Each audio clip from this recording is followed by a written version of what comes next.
Thank you for watching. My name is Glenn Morgan, and this is We the Govern. Today we're going to be digging into kind of some more wonkish issues as it relates to Washington State's budget, but I hope this is going to be interesting to you because if you pay taxes in Washington or know somebody who does, this is affecting the bottom line of where we live in Washington State. So there is a question that has been raised a number of times in the past, which is how many illegals, non-U.S. citizens, illegal aliens, are actually using Apple Health, which is the state's Medicaid program. The feds put money into this program usually, and that's for lower income people to give them health care of various kinds.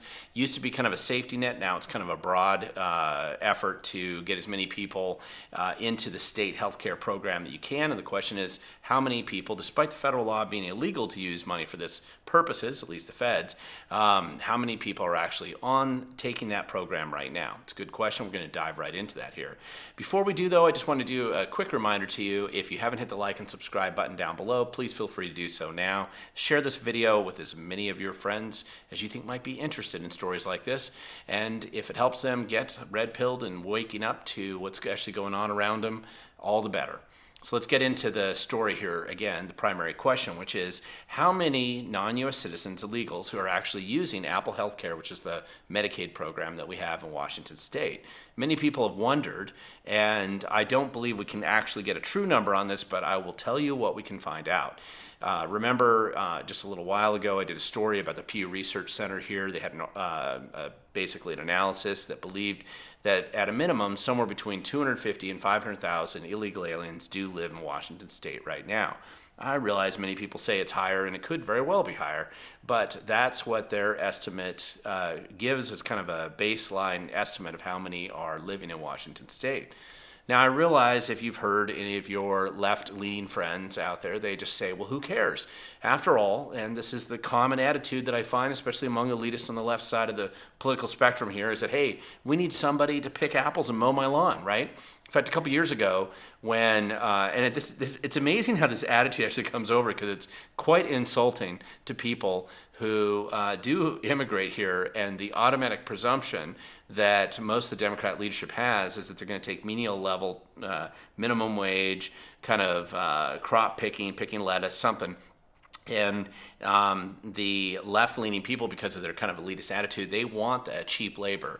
And it's kind of been a common theme that you'll find. Some business guys are in this category too, but definitely all the Democrats in the state, they want that super cheap labor. And of course, they also want the votes, and they don't care how much it's going to cost them because it's not their money, it's your taxpayer dollar money, and they're used to wasting it anyway. Speaking of waste, looking at Bob Ferguson's wasteful budget and all the money that's disappearing rapidly out of it, and all the forecasts that are falling apart, clearly he does want to shift the story here and not talk about how many illegal aliens are on that Medicaid budget, squandering the cash dollars that they get, but blame Trump for everything.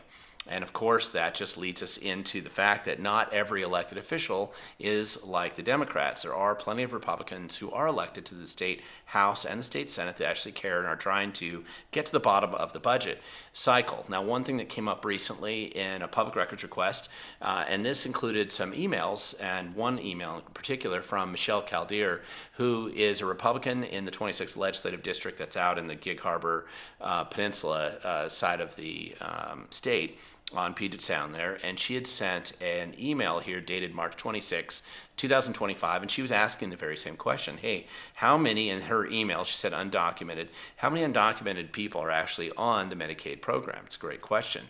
And she sent it to partisan staff here, and if you actually look at their response the same day, they had an exact report. Now, the Medicaid program that openly enrolls non-U.S. citizens on this program for Medicaid was started technically in July of 2024. So this is the monthly average that they've had since that time. It's been 11,686 people.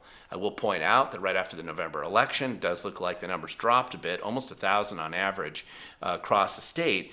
And maybe the election had something to do with it. Maybe people were self-deporting. Maybe people got picked up by ICE and sent back to their country of origin. I don't know. But for whatever reason, about 1,000 of them dropped out of this program. Now, the reason why this kind of matters is for lack of any other reason, there's a huge fiscal fallout going on in Washington State right now. There was an article recently, I've linked to it here, this is from July, about basically Washington State allocating another $150 million for this Medicaid-like healthcare program for illegal aliens. The reason why they were doing that is that the feds are threatening to cut off Medicaid funds because obviously it's illegal under federal law to provide these programs to non-U.S. citizens, and yet the state does it openly as a part of their program. And in order to cover the cost of this, just in case the feds do cut them off, which seems likely, they wanted to add another $150 million there. Now, officially, when you look at this program, it's allowed to cover 13,000 illegals. When they started it and they opened it, they actually reached their max capacity within 48 hours. So 2 days, boom, they had it completely filled up to the 13,000. It looks to me, when I look back on the historical average numbers, it was just under 13,000 at first, but nevertheless, that's what they had. There were 17,000 immediately on the wait list. So that just gives you a minor little sampling. These are people that are here illegally, and they're not as productive members of society as we'd want them to be, because after all, they're basically taking advantage of the taxpayers and absorbing the healthcare costs, which are then being paid for by everybody watching this video. Whoever you are, however many taxes you've paid, it's all been squandered into programs like this. And I think it's important to just note that. That's why it matters.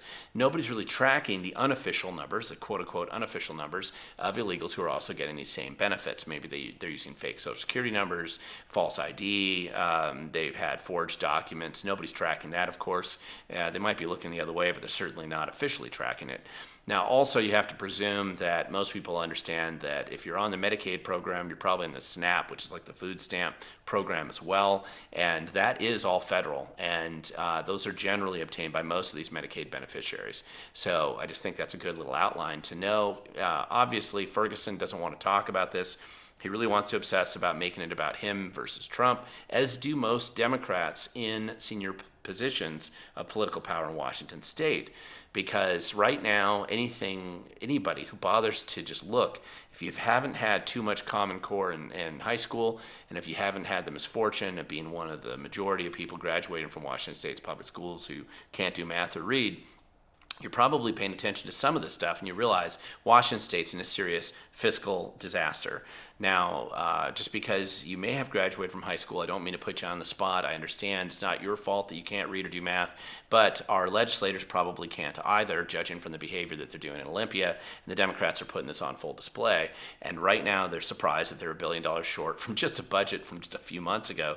It's just going to be a disaster, and that's despite the fact that they've had the largest tax increase in the history of the state.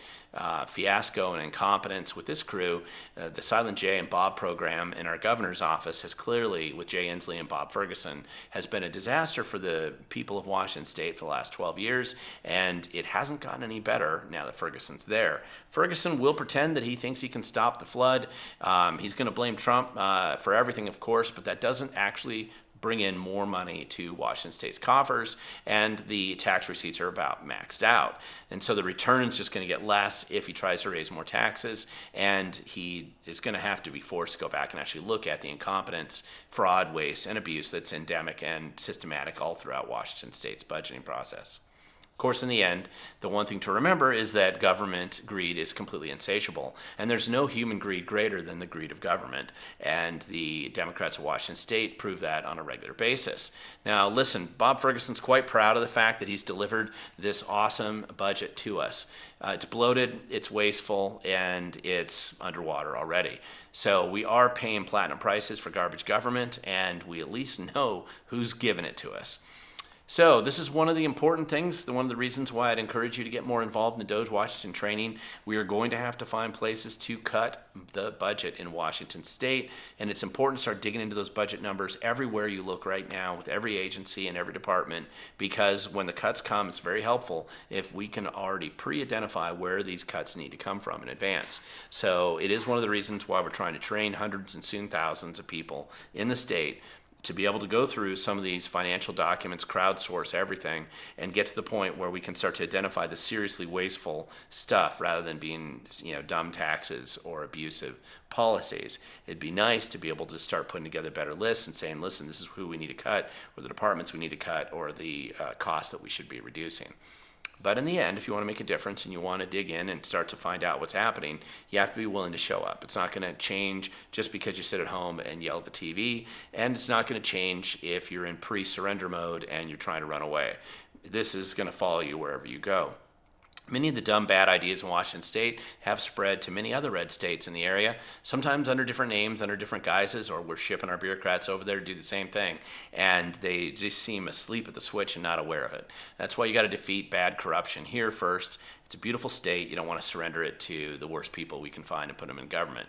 So that's where I'm at right now, and hopefully this is helpful. Another little piece of information for those who want to get more wonkish about Washington State's budget and where we are wasting our money. Again, it all starts with you and I. It starts with people who are willing to get involved and engaged, and you have to be willing to show up. Because, as I always say, the future belongs to those who show up.